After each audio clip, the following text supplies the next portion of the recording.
You ask Tiger to solve. This deals with linear equations with one unknown.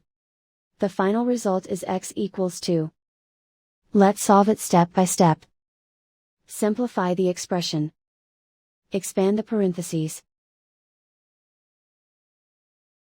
Simplify the arithmetic.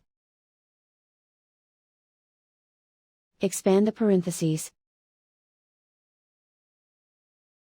Simplify the arithmetic.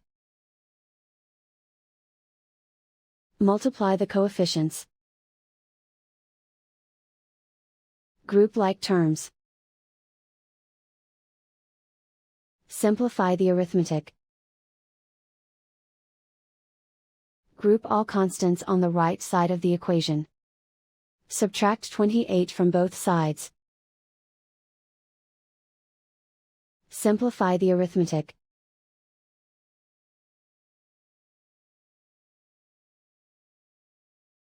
Isolate the x.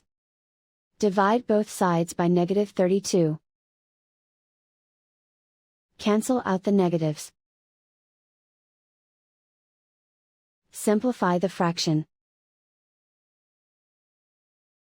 Cancel out the negatives. Find the greatest common factor of the numerator and denominator. Factor out and cancel the greatest common factor. And so the final result is x equals 2.